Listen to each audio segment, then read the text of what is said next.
మూతల దండ కోరు వీరి పేరే.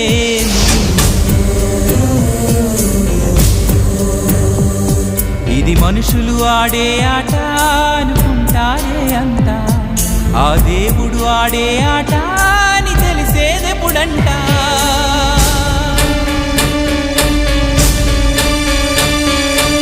అయ్యో ఈ ఆటకి అంతే లేదుగా, అయినా లోకానికి అలుపే రాదుగా.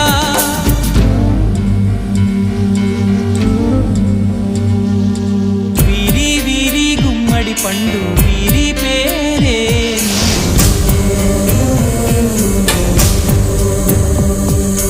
దాగుడు మూతల దండ కోరు వీరి